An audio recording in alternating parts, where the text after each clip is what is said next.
नमस्कार, मैं हूं योगेश राणा और आइए बात करते हैं हरीश रावत के डर की। हरीश रावत आज की तारीख में दो बातों से बड़े भयभीत है। एक, पोस्टल बैलेट को लेकर। अब उन्होंने अपनी विधानसभा सीट को लेकर बड़ा ही गंभीर आरोप लगाया है। उनका कहना है कि लाल कुआं क्षेत्र में उन लोगों तक पोस्टल बैलेट ही नहीं पहुंची है जिन्होंने आवेदन किया हुआ है। हरीश रावत का कहना है कि रुद्रपुर में 2 वाहिनियां हैं और उनमें एक के बड़ी संख्या में वोटर लाल कुआं क्षेत्र में रहने वाले हैं। पुलिस और पीएससी में सेवारत लोग अपने मतपत्र के लिए भटक रहे हैं। हरीश रावत ने इसको लेकर चुनाव आयोग से अनुरोध किया है कि वो इन मामलों का संज्ञान ले। इसके जवाब में भाजपा का कहना है कि हरीश रावत हार रहे हैं, वो रिजल्ट आने से पहले ही अपने लिए जवाब तैयार कर रहे हैं। यह आरोप प्रत्यारोप का दौर है जो कि चलता ही रहेगा। इसीलिए हरीश रावत के दूसरे डर की बात करते हैं और वो डर है मुख्यमंत्री की कुर्सी की चिंता का डर। एक और बात गौर करने की है, कांग्रेस में जैसा उत्साह वोटिंग के तुरंत बाद दिख रहा था वैसा बचा नहीं है। इसका क्या कारण हो सकता है? क्योंकि भाजपा भी बड़ी खामोश सी हो गई है और जोड़ तोड़ भी शुरू हो गया है।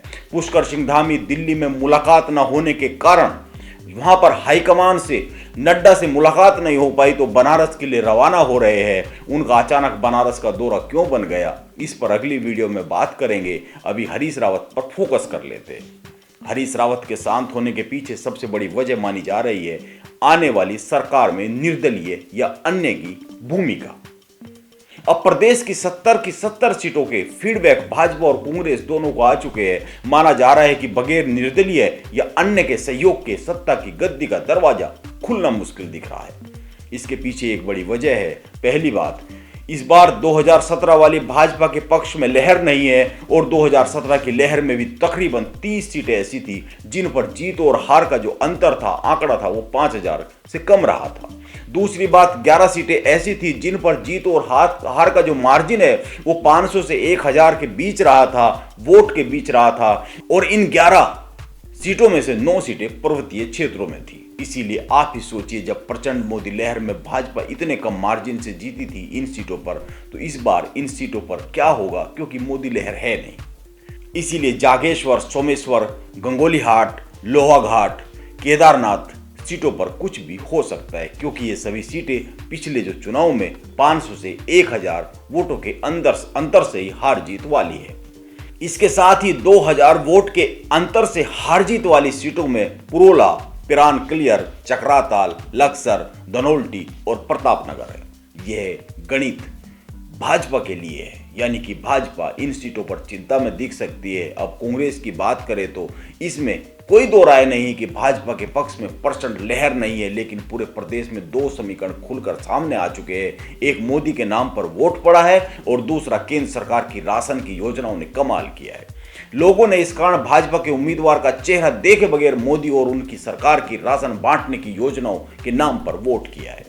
लोगों ने कहा है कि भाजपा का उम्मीदवार कोई भी हो, हम तो उस नाम पर वोट करते हैं। इसी कारण यह माना जा रहा है कि इस बार सत्ता की चाबी भाजपा और कांग्रेस के अलावा अन्य के पास जा सकती है, क्योंकि समीकरण कुछ कांग्रेस के पक्ष में भी है और समीकरण कुछ मोदी और राशन की योजनाओं के कारण भाजपा के पक्ष में भी है। इसीलिए भाजपा और कांग्रेस दोनों ने ही उन लोगों से करीबी बनानी शुरू कर दी है जो निर्दलीय या अन्य जीतते प्रदेश में दिख रहे हैं। और यही कारण है कि भाजपा में वो लोग एक्टिव हो गए हैं जिनको चुनाव में एक किनारे पर खड़ा कर दिया गया था, जैसे निशंक और अनिल बलूनी।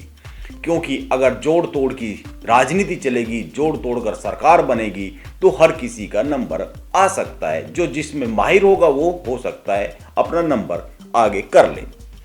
और कांग्रेस में भी हरीश रावत और प्रीतम गुप्ता एक्टिव हो गए। इसी कारण हरीश रावत उत्तर प्रदेश से उत्तराखंड आए तो दिल्ली में हाईकमान के दरबार में हाजिरी लगाते हुए आए हैं और प्रदेश में आने के बाद भी सबसे पहले यशपाल आर्य से मिले, क्योंकि हरीश रावत के पास इस समय यशपाल आर्य के अलावा कोई नहीं है जो एक आध सीटें कम पड़ने पर जोड़ तोड़ का गणित बैठा सके। प्रीतम के पास तो कई लोग हैं, हरक सिंह भी है, और वैसे भी हरक प्रकरण में गणेश गोदियाल भी कहीं ना कहीं प्रीतम सिंह के नजदीक ही खड़े दिखे थे। इसी कारण वोटिंग के तुरंत बाद 48 सीटें जीतने का दावा करने वाले हरीश रावत अब कह रहे हैं कि भाजपा का कोई खेल इस बार नहीं होने देंगे। यानी वो ये मानकर चल रहे हैं कि खेल की नौबत आ सकती है प्रदेश में। यानी सांस भाजपा और कांग्रेस दोनों की अटकी हुई है। अब 10 मार्च को देखते हैं कौन राहत की सांस लेता है, भाजपा, कांग्रेस या फिर कुछ निर्दलीय। नमस्कार, आप बने रहे मेरे साथ।